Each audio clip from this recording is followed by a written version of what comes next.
Je lui ai dit qu'on était entre nous, hein, donc... Tu l'aimes bien, Catherine, toi? Non, non, tout à Je fait. l'adore. Alors, Catherine, je vais te poser la première question. Il faut être beau sans le faire. Comme je disais, toi, tu es fortement engagé dans le développement durable. Par contre, tu n'as pas le label des institutions de la coiffure, Mon Coiffeur s'engage. Peux-tu nous expliquer déjà, un, pourquoi tu n'as pas ce label, et deux, le fonctionnement de ton salon tel que tu l'as mis en place sans ce label?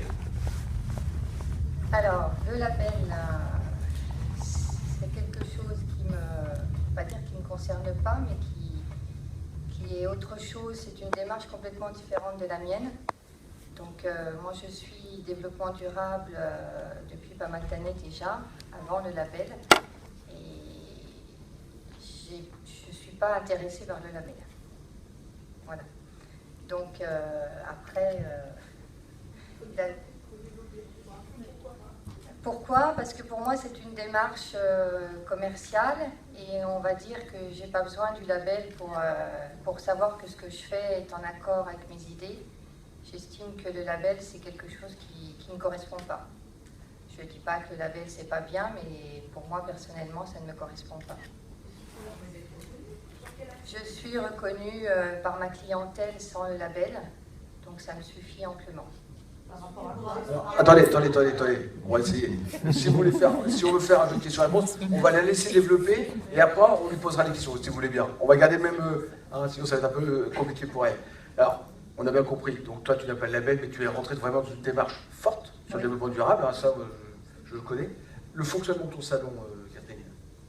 Alors, le fonctionnement de mon salon, alors je travaille déjà exclusivement avec des produits 100% naturels. J'ai ôté complètement la chimie de mon salon, c'est-à-dire que je ne fais plus de permanent, je ne fais plus de défrisage, de toutes ces choses-là. Je fais de la coloration en plantes et ma clientèle vient exclusivement pour ça. Donc en fait, je n'ai pas une demande de technique autre que de la coloration végétale. La démarche, enfin ta démarche personnelle, tu l'as engagée depuis combien de temps? Disons que j'ai toujours été naturelle dans ma vie de tous les jours. Je suis quelqu'un qui vient de la campagne. Donc le naturel, je l'ai eu bien avant que ce soit la mode. Et donc bien avant le label, justement. Et c'est vrai que dans ma vie de tous les jours, je suis complètement dans cette démarche. Et j'ai racheté un salon il y a maintenant 6 ans.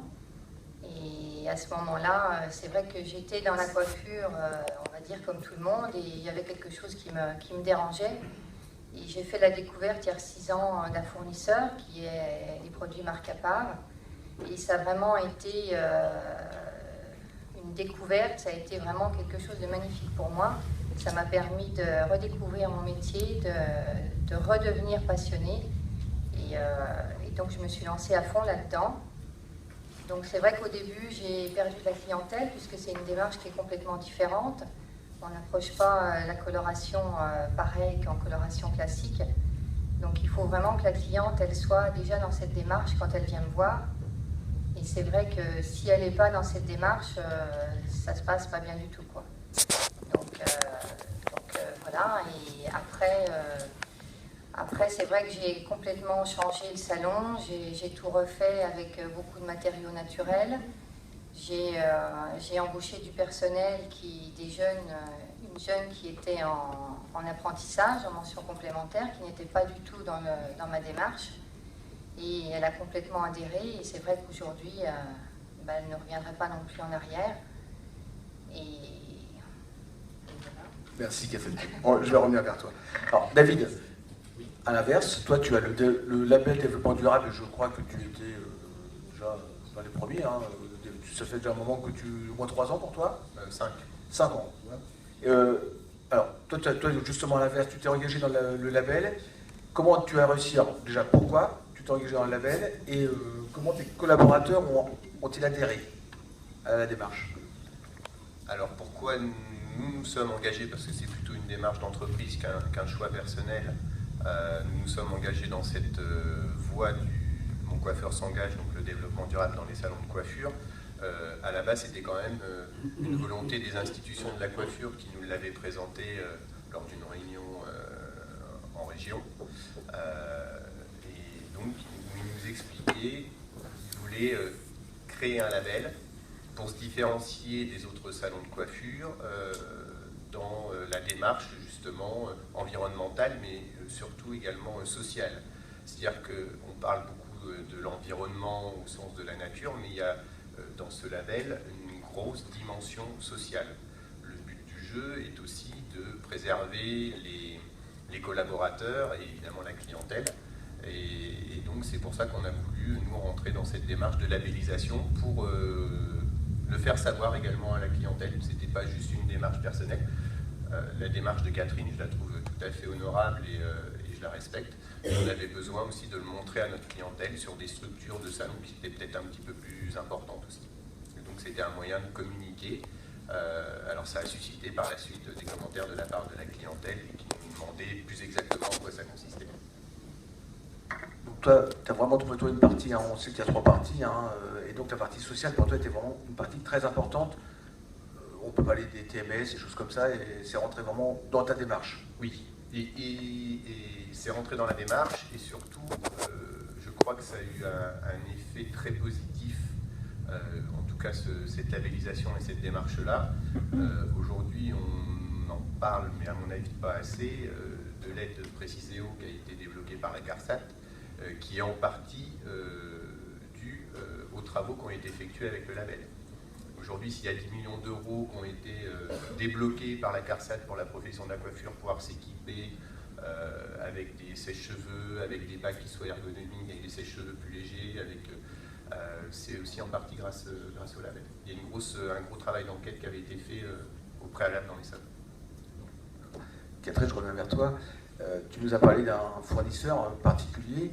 Moi qui suis dans une démarche, je suis comme David dans une démarche de labellisation, mais je ne suis pas un pur, un vrai. J'ai l'impression que pour être vraiment dans le développement durable fort comme toi, trouver des fournisseurs, c'est compliqué.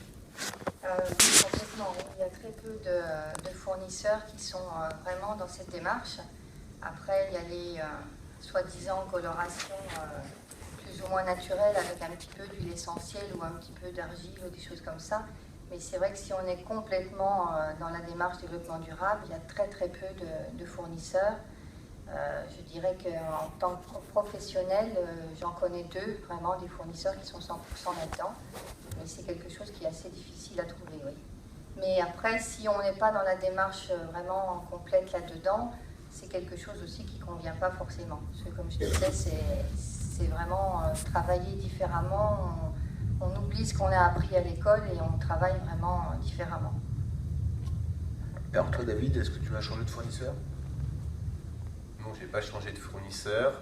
En revanche, je me suis orienté sur des gammes de produits où il y avait ce souci également de label, alors genre EcoCert, un fournisseur très important dans le domaine de la coiffure avait sorti à l'époque, ça tombait bien, une gamme qu'on va appeler Nature, donc qui correspondait tout à fait au concept.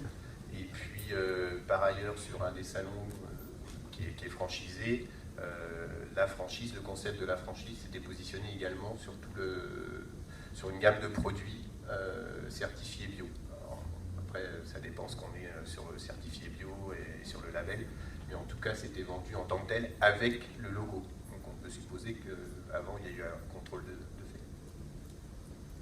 Bien, alors je sais que vous êtes impatient de prendre la parole, on va vous la donner. Donc Madame Rosa. Ah non, avec moi, Madame Rosa. C'était par amitié. Alors moi, il y a une petite chose qui me dérange, c'est que le développement durable, c'est pas seulement le bio. C'est pas que ça. Mais souvent, on associe développement durable au bio. Alors que le label développement durable, c'est surtout les 3 entités, on va dire. Il y a l'environnement, il y a le social et il y a l'économie. Et c'est l'association des 3 qui donne la labellisation du développement durable. Donc on ne peut pas parler de développement durable uniquement avec du bio. Mais c'est vrai que le bio a une grande partie là-dedans. Mais quand on rentre dans la labellisation de développement durable, on s'intéresse forcément au social et à l'économique. Et quand on est rentré dans la labellisation, eh bien, on développe à chaque fois et tous les ans autre chose et on s'implique de plus en plus. Je crois que David a été très clair, hein. Lui, il a été très sensible dans la démarche.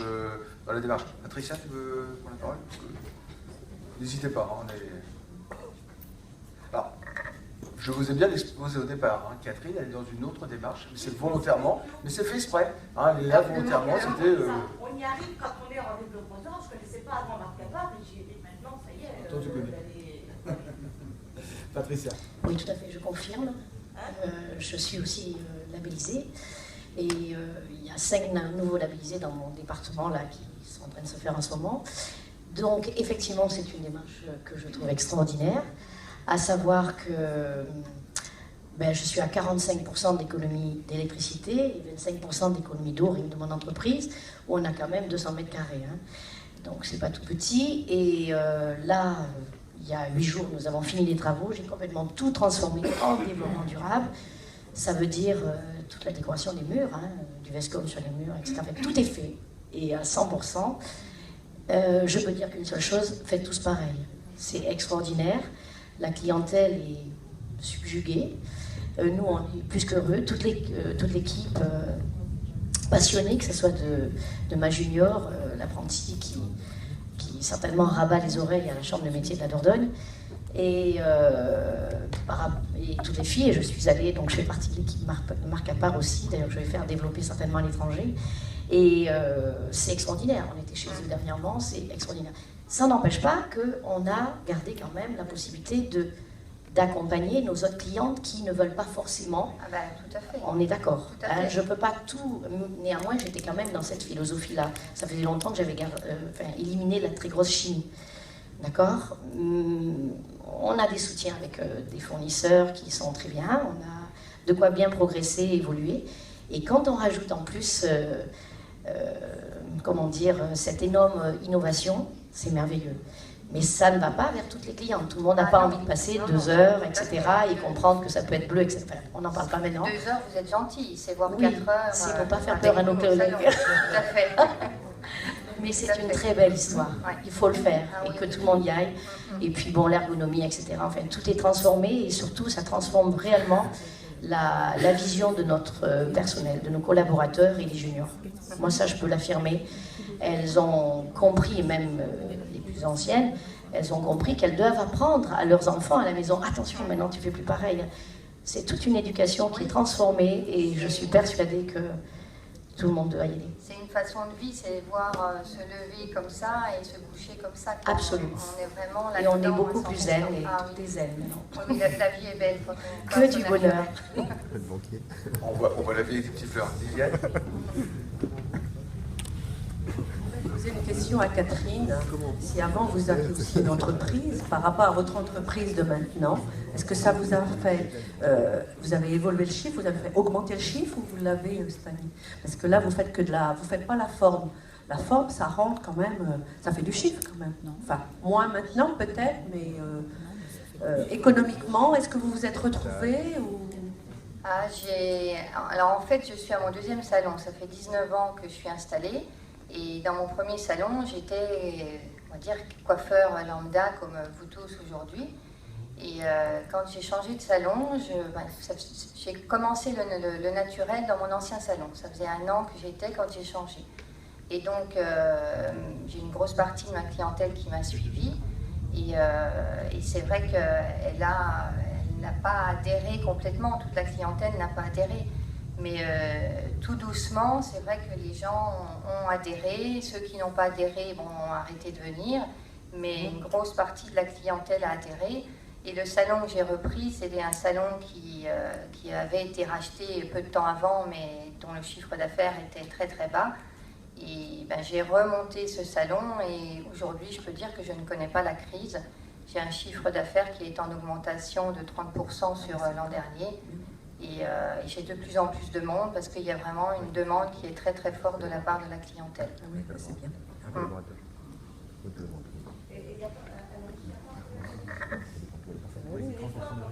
On va te donner le micro. Ça. Si je suis rentrée dans le naturel parce que j'avais des problèmes d'allergie, non, absolument pas. Non, Non, parce que c'est souvent le cas, quoi, quand on se dirige sur Marc Capon, c'est souvent parce qu'il y a un problème d'allergie Non, à la base. non, pas du tout, non. Non, c'est ma philosophie de vie, tout simplement. Et c'est vrai que, comme disait madame, les jeunes qui travaillent avec moi, j'ai 2 jeunes qui travaillent avec moi, n'étaient pas du tout là-dedans, mais maintenant elles sont épanouies. J'en ai une qui vient d'avoir un bébé. Ils sont obligés de rester là quand même. Hein. Je les force pas, mais je pense qu'elles n'ont pas envie de partir. Hein. Et, disons que si, on a toujours le choix. Si elles veulent partir, elles partent, mais elles font pas tout. Ce qu'elles font, ça leur convient. Ça leur convient. Et après, comme je vous dis, la clientèle qu'on a ne demande pas de permanente ni de défrisage ou de choses comme ça. Il y a suffisamment de coiffeurs autour. D'ailleurs, j'en ai un juste en face de moi, donc c'est pas difficile. La nouvelle cliente qui vient et qui me demande une permanente, j'ai juste à lui dire de traverser la rue et voilà quoi. Après, c'est un choix. C'est vrai que voilà, c'est une façon de travailler. Moi, je suis à fond, comme dit Christophe, je suis à fond là-dedans, donc je ne me vois pas... Alors c'est vrai que je discutais avec ma collègue tout à l'heure, je fais encore quelques permanentes ou quelques colorations chimiques, mais sur des clientes qui sont là depuis 20 ans, et je ne me vois pas les mettre dehors au bout de 20 ans, quoi. À Dijon. Mais...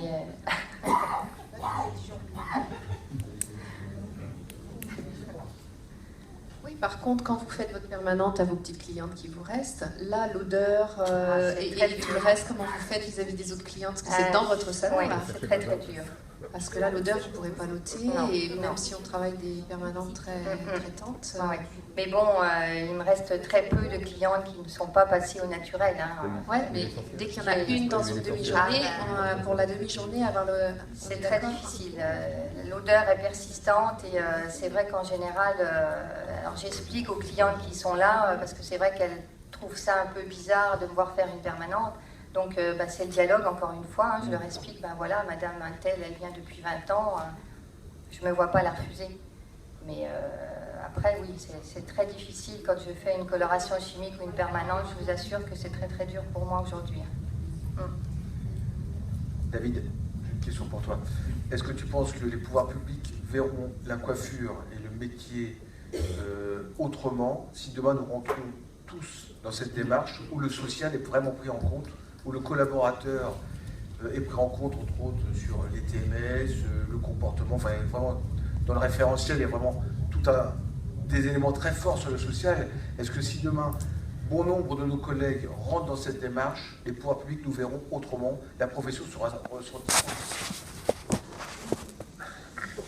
Évidemment, et Préciséo, à mon avis, c'est déjà un exemple concret de cette prise de conscience, mais au-delà de la démarche. Donc, il faut quand même prendre conscience que c'est un label qui, au départ, a été créé par les institutions de la coiffure. Si on reprend la genèse, les institutions de la coiffure, c'est quoi? Est-ce que tout le monde sait ce que c'est ou pas? C'est quand même vos cotisations à la prévoyance, à la retraite, aux soins santé, et qui servent à financer, quand il y a des maladies, des choses comme ça, c'est la complémentaire, on est d'accord. Donc le but du jeu pour eux, c'était à la base de pouvoir prévenir plutôt que guérir. Et donc à terme, d'éviter aussi un dérapage en termes de cotisation. Donc quand on parle d'économie, ça fait partie. Et quand on parle au niveau de l'État ou des pouvoirs publics, c'est quand même important de voir un régime de santé qui arrive à s'équilibrer parce qu'il s'est posé les bonnes questions à un moment. D'accord? Donc ça, c'est hyper important. Je crois qu'il faudrait aller plus loin. Alors, je ne dis pas que tout le monde doit labelliser son salon, parce qu'il y en a qui pensent que c'est du marketing, il y en a qui pensent que c'est autre chose, mais peut-être, en termes de référentiel dont tu parlais, Christophe, commencer à l'intégrer de façon un peu plus importante dans les écoles, dans la formation. Parce qu'aujourd'hui, je ne suis pas sûr que le temps passé à expliquer les bons gestes, les bonnes postures, la nocivité des produits, certes, il y a quand même le bord des gants, tout ça, mais je crois qu'il faudrait quand même un module supplémentaire à intégrer dans le cursus et dans la formation sur cette voilà, démarche. Et puis s'il y a des salons qui veulent communiquer autour de ça, aussi, il ne faut pas les en empêcher, il faut plutôt les aider. Aujourd'hui, quand je vois les campagnes de communication qui sont faites par Mon Coiffeur s'engage, je les trouve super sympas, quoi. La coiffure avec l'éolienne, on voit de quoi ça parle. La cliente qui voit la fille dans le salon, elle se dit « Tiens, mince, mais qu'est-ce que vous faites exactement? Vous triez vos déchets ?» « Oui, mais c'est compliqué pour moi. » « Ah bon?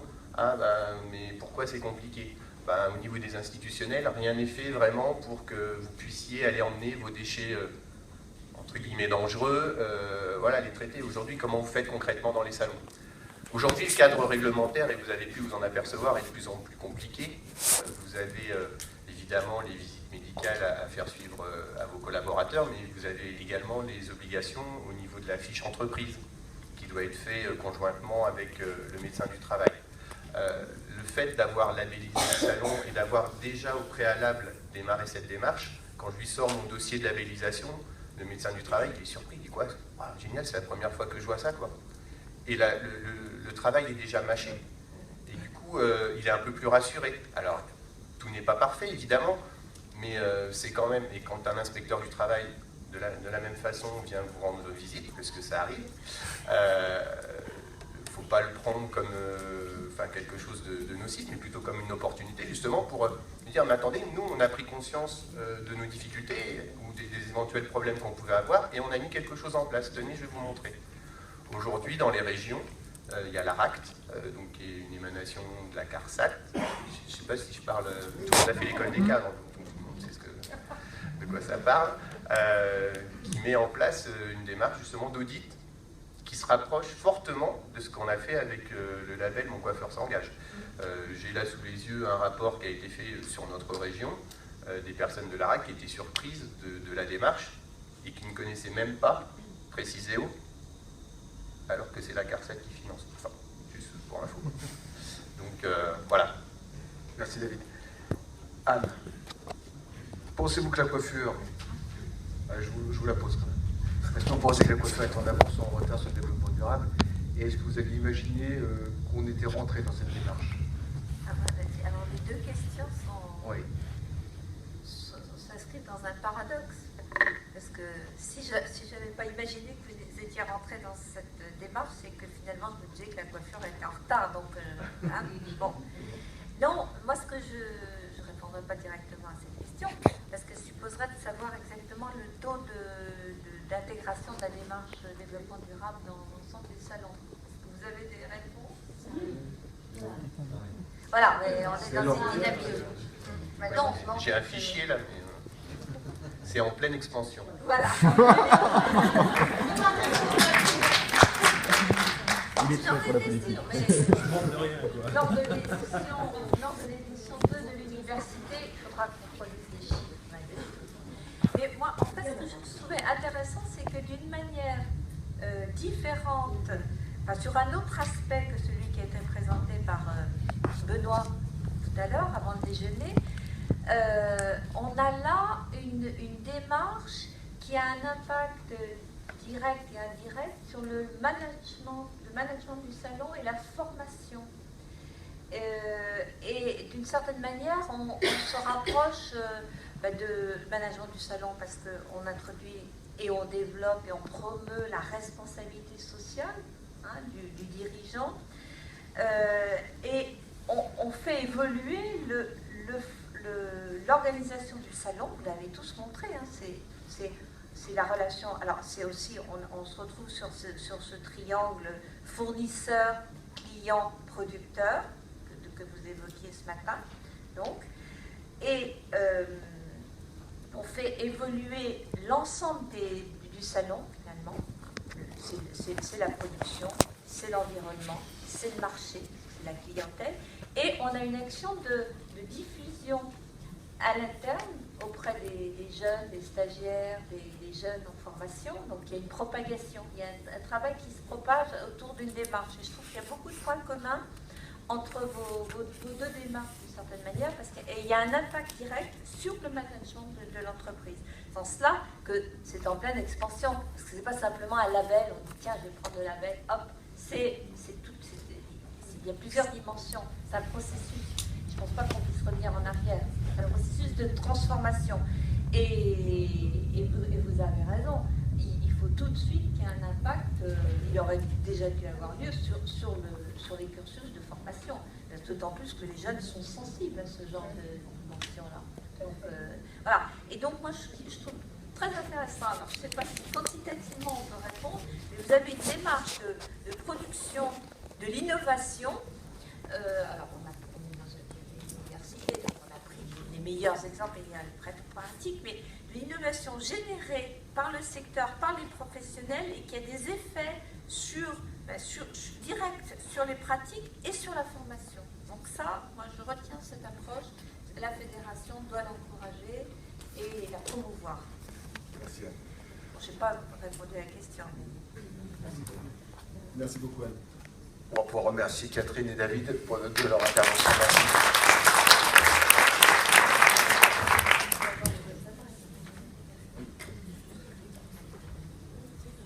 Bien, donc maintenant nous allons accueillir M. Mohamed Bayad, professeur des universités en sciences de gestion du CNAM. Vous voulez vous mettre à